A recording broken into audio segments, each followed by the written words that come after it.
দেখো, আমরা স্টার্ট করবো আজকে কন্টিনিউটি অ্যাট সাম পয়েন্ট। এক্ষেত্রে আমরা সব থেকে আগে একটু লিমিটেড যে ডেফিনেশনটা পড়েছিলাম ওটা একটু আমরা রিকল করছি। লিমিটেড ডেফিনেশনে আমরা এটা দেখেছিলাম, এফ একটা ফাংশন ডি থেকে আর এর মধ্যে ডিফাইন, যেখানে ডি হচ্ছে এফ এর domain, C is the limit point of D. তার মানে সি পয়েন্টটা ডিতে থাকতেও পারে, নাও থাকতে পারে, কিন্তু সিটাকে লিমিট পয়েন্ট অফ ডি হতে হবে। তার মানে হচ্ছে লিমিট পয়েন্টে আমরা যেটা পড়েছিলাম, সি এর যে কোনো নেবারহুড যদি তুমি নাও, সি মাইনাস ডেল্টা থেকে সি প্লাস ডেল্টা, ওখানে সি ছাড়াও আরো অসংখ্য পয়েন্ট থাকবে, কার না ডি, মানে ডোমেন সেটে।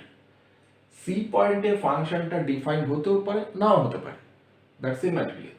তাহলে সিটাকে হতে হবে গিয়ে কি, C is the limit point of D. Limit point of D হওয়ার মানে হচ্ছে কি, আমরা জানি যে সি এর যে কোনো নেবারহুডে ডি সেক্টর অসংখ্য এলিমেন্ট থাকবে সি ছাড়া। এবার দেখো, তাহলে কি বলেছিলাম ডেফিনেশনটা, না যে কোনো এপসাইলন তুমি চয়েস করবে, তার জন্য তুমি একটা ডেল্টা খুঁজে পাবে, আরেকটা নেবারহুডের জন্য ডেল্টা খুঁজে পাবো। কেমন না, mod F x minus L less than epsilon when 0 less than mod x minus c less than delta। এই যে 0 থেকে বড় হচ্ছে, এটা বলে দেওয়ার মানেই হচ্ছে কি না, এক্সটা কার মধ্যে বিলং করছে না, ডিলিটেড নেবারহুড অফ সি। যে এই এক্স গুলো ডিলিটেড নেবারহুড অফ সি এর মধ্যে বিলং করছে। ডিলিটেড নেবারহুড মানে হচ্ছে যেটা আমরা জানতাম, N C delta minus C, মানে সি মাইনাস ডেল্টা থেকে সি প্লাস ডেল্টার মধ্যে সবকটা এলিমেন্টই আছে, শুধু সি ছাড়া। তাহলে সেই সমস্ত এক্স এর জন্য আমরা কি দেখবো না, এফ এক্স মাইনাস এলটা কি হবে, লেস দ্যান এপসাইলন। তাহলে এই এপসাইলনের উপর ডিপেন্ড করে আমরা ডেল্টাটা খুঁজে পেয়েছিলাম। তখন আমরা বলছিলাম the limit x tends to C F x equal to কত হচ্ছিল না, এল হচ্ছিল। এটা আমরা লিমিটেড ডেফিনেশনে পড়েছিলাম। আমি আবার ওই একই কথা বলছি, সিটা কিন্তু লিমিট পয়েন্ট অফ ডি ছিল। সি পয়েন্টে ফাংশনটার ভ্যালু কত, ওটা আমার লাগছে না, কার ডেফিনেশনের জন্য না, লিমিটেড ডেফিনেশনের জন্য। এইবার যখন আমি আসছি continuity of a function at the point C. কন্টিনিউটির ক্ষেত্রে আমরা অবশ্যই ফাংশনটা ডিফাইন ডি থেকে আর এর মধ্যে। এখানে সিম্পলি আমি বলছি সি বিলংস টু ডি, মানে সিটা ডোমেনের একটা পয়েন্ট, তার মানে সি পয়েন্টে ফাংশনটার ভ্যালু থাকবে। সি পয়েন্টের ফাংশনটার ভ্যালু কত হওয়া উচিত না, এফ অফ সি, এটা হবে সি পয়েন্টে ফাংশনটার ভ্যালু। এবং ওই একই কাজ না, এপসাইলন আমি চয়েস করব, তার উপর ডিপেন্ড করে আরেকটা পজিটিভ নাম্বার ডেল্টা খুঁজে পাবো, যার জন্য mod F x minus F C less than epsilon হবে when mod x minus c less than delta। এখানে দেখো এই লাইনটা, এটা কিন্তু লিখছি না, 0 থেকে বড় এটা তুমি লিখছি না।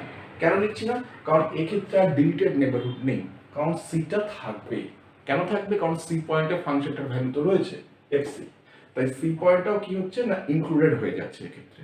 কিন্তু সি মাইনাস ডেল্টা থেকে সি প্লাস ডেল্টার মধ্যে প্রত্যেকটা পয়েন্টের জন্য, মানে প্রত্যেকটা এক্স এর জন্য mod F x minus F সিটাই কি হতে হবে না, লেস দ্যান এপসাইলন হতে হবে। তাহলে এক্ষেত্রে ডেফিনেশন দুটো প্রায় সেম। আগেরটার সঙ্গে এটা যদি পার্থক্য বোঝো, এখানে সিটা ছিল লিমিট পয়েন্ট অফ ডি হতে হতো, এখানে simply C belongs to D হতে হবে। তার মানে সি পয়েন্টে ফাংশনটার ভ্যালুকে থাকতে হবে, এবং সেটাই হচ্ছে এফসি, কারণ এখানে এফসি ছিল।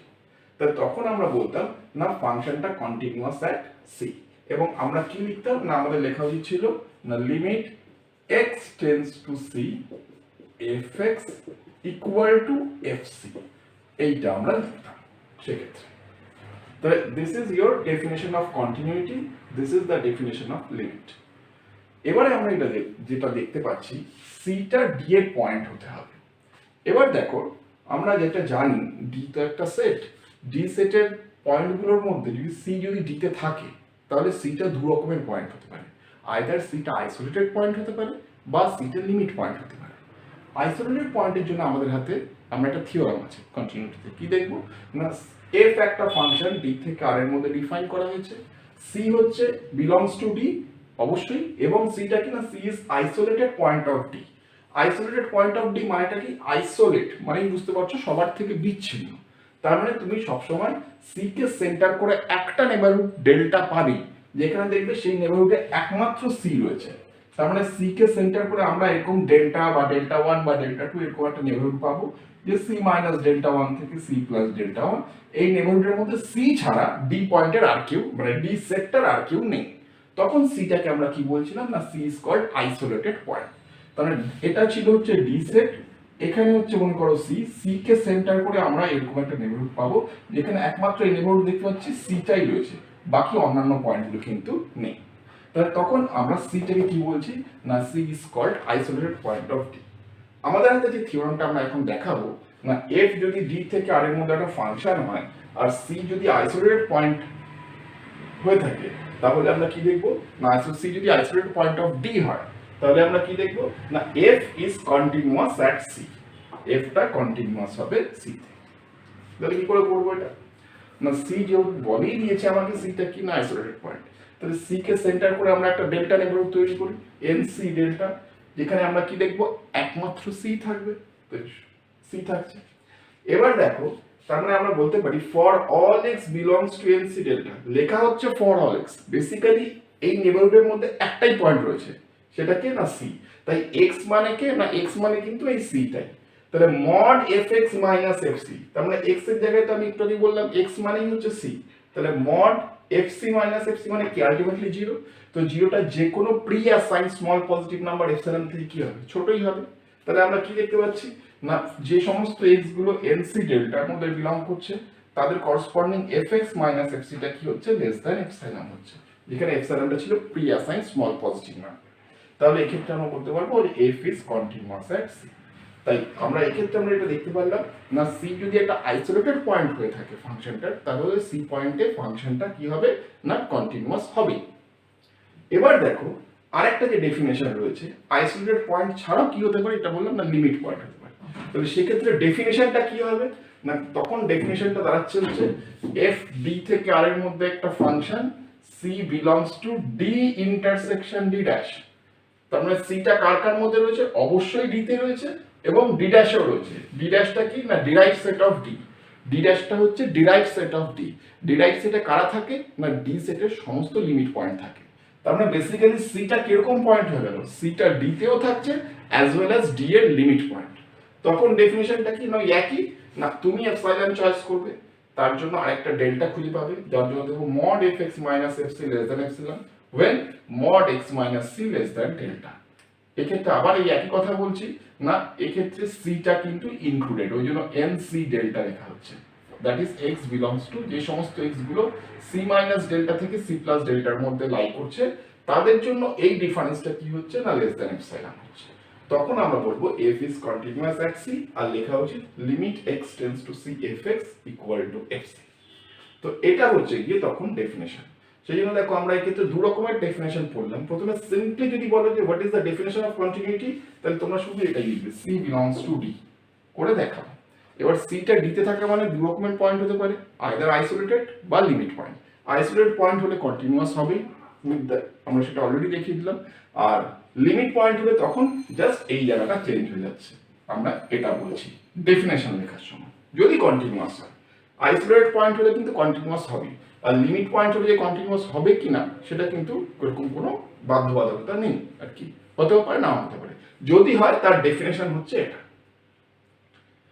So this is the definition of continuity. তাই লিমিটস এর সঙ্গে কন্টিনিউইটি ডিফারেন্সটা বুঝতে পারলে বিশেষ করে এই জায়গাটা লক্ষ্য করো না সি পয়েন্টটা কিন্তু এক্সক্লুডেড, সিটা নেই ওই জন্য ডিলিটেড নেইবারহুড থাকছে, মানে সি পয়েন্টে ফাংশনের ভ্যালু কি আছে এই লিস্ট বদার কার ক্ষেত্রে for the definition of limit, কিন্তু সি পয়েন্টে এই কন্টিনিউইটির ক্ষেত্রে ডেফিনেট ভ্যালুটা কিন্তু লাগবে ওই জন্য সি পয়েন্টে ফাংশনটা ওয়েল ডিফাইন্ড এফসি হচ্ছে সি পয়েন্টে ফাংশনটার ভ্যালু। তো this is your definition of continuity. এবারে আমরা এখানে দেখব না কন্টিনিউইটি ডেফিনেশন থেকে লিমিটসকে কিভাবে আমরা রিলেট করছি, এটা আমি নেক্সট ভিডিওতে দেখাচ্ছি।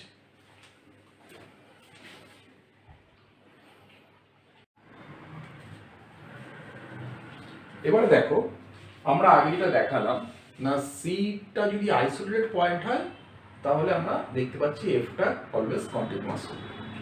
এবার সিটা যদি আইসোলেটেড পয়েন্ট না হয় মানে সিটা যদি লিমিট পয়েন্ট হয় তাহলে কন্টিনিউইটির ক্ষেত্রে কি ক্রাইটেরিয়া না তাহলে বলছে সি যদি belongs to D intersection D dash মানে সিটা ডি তেও আছে এবং ডি এর একটা লিমিট পয়েন্ট, তাহলে এফ কন্টিনিউয়াস অ্যাট সি কখন হবে না limit x tends to C F x equal to F C. যদি এটা হয় ইফ অ্যান্ড অনলি ইফ আছে, তার মানে এটা হলে এফটা কন্টিনিউয়াস অ্যাট সি হবে আর এফ কন্টিনিউয়াস অ্যাট সি হলেই এটা হবে। তো আমি একটু আগে যেটা বলেছিলাম যে লিমিটের সঙ্গে রিলেশনটা কন্টিনিউটির কোথায় না এই থিওরামটা দিয়ে রিলেট করা হয়েছে। না এফ যদি কন্টিনিউয়াস হয় তো তার জন্য এপসাইলন ডেল্টার তো ডেফিনেশন রয়েছে, ওটা ইমপ্লাই করবে এটা। আবার যদি limit x tends to C F x equal to F C হয়, যেটাকে আমরা এল ধরছিলাম, এলটাও তো একটা নাম্বার, এফ সিও একটা নাম্বার, তাহলে এটাকেই তুমি এল ধরো। তাহলে limit x tends to C F x equal to L যদি হয়, তাহলে f is continuous at c কখন হবে না l ইকুয়াল টু যদি fc হয়। তাহলে ফার্স্ট থিওরামটা আমার হাতে কি দেওয়া আছে না f is continuous at c টা দেওয়া আছে। তাহলে কন্টিনিউয়াস এট c যদি দেওয়াই থাকে, আমরা জানি এপসাইলন চয়েস করলাম, তার জন্য ডেল্টা খুঁজে পাবো, যার জন্য mod fx minus fc less than epsilon when mod x minus c less than delta, that is x belongs to nc delta। তার মানেটা কি এখানে, এক্ষেত্রে x টা কার মধ্যে রয়েছে না c মাইনাস ডেল্টা থেকে c প্লাস ডেল্টার মধ্যে যে কোনো পয়েন্ট, তার মানে এর মধ্যে c টাও কিন্তু ইনক্লুডেড রয়েছে। এবার দেখো তোমাকে বলা আছে c টা কি পয়েন্ট না লিমিট পয়েন্ট। তো লিমিট পয়েন্টের আমরা যেটা ডেফিনেশন জানি যে c ছাড়াও এই ইন্টারভ্যালটার মধ্যে অসংখ্য পয়েন্ট থাকে, ইনফাইনাইট নাম্বার অফ পয়েন্ট থাকে। তাহলে আমরা ডেফিনেশনটা কি দেখতে পাচ্ছি, যে সমস্ত x গুলো এর মধ্যে বসে রয়েছে তাদের জন্য fx minus fc টা লেস দ্যান এপসাইলন হচ্ছে। তাহলে যে সমস্ত x গুলো এর মধ্যে বসে রয়েছে, তো এরকম কতগুলো x পাবো, এবার অসংখ্য x পাচ্ছি, c ছাড়াও আমরা ইনফাইনাইট নাম্বার অফ এরকম x পাচ্ছি, এবং তাদের জন্য এটা হোল্ড করছে, ঠিক c এর জন্য হোল্ড করছে, অ্যাজ ওয়েল অ্যাজ c ছাড়া এই ইন্টারভ্যালে যে অসংখ্য মেম্বার রয়েছে, যে অসংখ্য x রয়েছে, তাদের জন্য এই ইকুইলিটা হোল্ড করছে। তাহলে ওই লাইনটাই আমি লিখছি এখানে না mod fx minus fc less than epsilon when for all x belongs to n dash c comma delta, c টাকে বাইরে বার করে দিলাম। তাহলে c minus delta থেকে c plus delta এর মধ্যে যে সমস্ত x গুলো রয়েছে তাদের জন্য এই ইকুইলিটা হোল্ড করছে। তাহলে এই যে লাইনটা যখনই আমি লিখছি যে mod fx minus fc less than epsilon when 0 less than mod x minus c less than delta, এটা কেন এইভাবে লিখছি, কারণ c টাকে আমি বাইরে বার করে দিয়েছি। তাহলে এই লাইনটা আমরা কোথায় পড়েছিলাম, এই লাইনটা পড়েছিলাম লিমিটস এর ক্ষেত্রে। তাহলে আমরা বলবো limit x tends two c fx equal to l এর জায়গায় কি এসছে fc, তাহলে limit x tends two c fx equal to কত হয়ে যাচ্ছে না fc হয়ে যাচ্ছে। তাহলে দেখো জাস্ট c পয়েন্টটাকে আমরা বাইরে বার করে দিয়েছি। তো c পয়েন্টটাকে বাইরে বার করার জন্য তো ইনফিনিটিটা হোল্ড করছে, সেই জন্য আমরা বলছি limit x tends two c fx equal to fc, কারণ এটা হয়ে গেল তখন কার ডেফিনিশন না, এটা হয়ে গেল আমাদের লিমিটস এর ডেফিনিশন। লিমিটস এর ডেফিনিশন থেকে আমরা এটা বলতে পারছি। তাহলে আমরা কি দেখতে পাচ্ছি না f যদি কন্টিনিউয়াস এট c হয়, তাহলে কন্টিনিউটি যদি অ্যাকচুয়াল ডেফিনিশন বলো, সেটা ছিল প্রথমে এটা আলোচনা করেছিলাম c belongs to d, epsilon এর জন্য ডেল্টা খুঁজে পাচ্ছি, এটা ছিল অ্যাকচুয়াল ডেফিনিশন। সরি, এই এটা কোথায় গেল, এইটা ছিল অ্যাকচুয়াল ডেফিনিশন আমাদের কন্টিনিউটির জন্য। তো এই ডেফিনিশনটা কি ইমপ্লাই করলো না limit x tends two c fx equal to fc, এটা ইমপ্লাই করলো। আমরা কি করলাম না c কে সেন্টার করে c minus delta c plus delta interval পেয়েছিলে, সেই ইন্টারভ্যালের মধ্যে c ও আছে এবং c ছাড়াও আরো অসংখ্য পয়েন্ট আছে। কেন অসংখ্য পয়েন্ট আছে, কারণ c টা কি না লিমিট পয়েন্ট অফ d, সেই জন্য। তাহলে এই ক্ষেত্রে আমরা দেখতে পাচ্ছি যে সমস্ত x গুলো এর মধ্যে লাই করছে তাদের ক্ষেত্রে এই ইনইকুয়ালিটিটা হোল্ড করছে। তাহলে c ছাড়াও এর মধ্যে অসংখ্য x লাই করছে, তাদের জন্য এই ইনইকুয়ালিটিটা হোল্ড করবে, তার জন্য আমরা এটা পাচ্ছি ক্ষেত্রে। ক্লিয়ার? এবারে উল্টোটা আমরা দেখাচ্ছি। উল্টোটা কি দেখাবো না, আমরা দেখাবো হচ্ছে আমাদের যেটা দেওয়া আছে না লিমিট এক্সিস্ট করছে এরকম ভাবে না limit x tends two c fx equal to fc, তার মানে fx টা fc এর দিকে টেন্ড করছে। তাহলে আমায় দেখাতে হবে f is continuous at c। তাহলে লিমিটস এর ডেফিনিশনে আসি, তাহলে এপসাইলন চয়েস করলাম, তার জন্য এরকম একটা ডিলিটেড নেইবারহুড পাচ্ছি, কারণ লিমিটস এর ক্ষেত্রে আমরা ডিলিটেড নেইবারহুড পাই। তাহলে mod fx minus fc less than epsilon when 0 less than mod x minus c less than delta, ভালো কথা। তার মানে এখানে কিন্তু c পয়েন্টে কি কাণ্ড কারখানা ঘটছে সেরকম কিছু বলার নেই আমাদের। তাহলে এই ক্ষেত্রে c পয়েন্টের আমরা টেস্ট করি, আলাদা করে c পয়েন্টে দেখছি কি দাঁড়াচ্ছে না at x equal to c, তাহলে fx minus fc যদি বার করো, তাহলে x equal to c হলে fc minus fc মানে কত 0, তো 0 তো যে কোনো পজিটিভ নাম্বার থেকেই ছোট হচ্ছে। তাহলে x equal to c পয়েন্টও আমরা দেখতে পাচ্ছি এটা কি হচ্ছে না ডিফারেন্সটা লেস দ্যান এপসাইলন হচ্ছে। তাহলে c পয়েন্টটা আমরা এই ইন্টারভ্যালের মধ্যে ইনক্লুড করে দিতে পারি। তাই এই ইন্টারভ্যালটার মধ্যে ইনক্লুড করে দেওয়ার মানেটা কি 0 লেস দ্যান এটা লিখবো না, mod x minus c less than delta, তার মানে কি দাঁড়াচ্ছে না x belongs to n c delta, কারণ এবার c টাকে আমরা এই ইন্টারভ্যালে ইনক্লুড করে দিচ্ছি। কেন ইনক্লুড করে দিচ্ছি, কারণ c পয়েন্টটাও এই ইনইকুয়ালিটিটা হোল্ড করছে এই জন্য। তাহলে যেই সি পয়েন্টটা ইনক্লুডে মানে সি পয়েন্টটা এই ইন্টারভ্যালটার মধ্যে ইনক্লুড করে দিলে তাহলে কি দাঁড়ালো না সেম ডেফিনেশন, এটা less than epsilon for all x belongs two এটা। তার মানে এটা কার ডেফিনেশন ছিল না, এটা ছিল কন্টিনিউটি ডেফিনেশন। তাহলে আমরা কি বলবো না F is continuous at C. তাহলে এই থিওরেমটা হচ্ছে ইফ অ্যান্ড অনলি ইফ এর ক্ষেত্রে। তাহলে আমরা কি দেখতে পারলাম, আইসোলেটেড পয়েন্ট হলে কন্টিনিউয়াস হবে, আর লিমিট পয়েন্ট যদি হয় তাহলে কন্টিনিউটির ক্ষেত্রে এই ক্রাইটেরিয়াটা হোল্ড করতে হবে। তো আমরা দেখো ছোটবেলায় কিন্তু এই ক্লাস 11-12 আর কি আমরা এরকম অঙ্ক করেছিলাম, অ্যাকচুয়াল কন্টিনিউটি ডেফিনেশন ছিল এটা ধরেই আমরা এগিয়েছিলাম। তাহলে আমরা এখানে কি দেখলাম না এপসাইলন ডেল্টা ডেফিনেশনটা এটাকে ইমপ্লাই করছে, আবার এটাও এপসাইলন ডেল্টা ডেফিনেশনকে ইমপ্লাই করছে। That's all.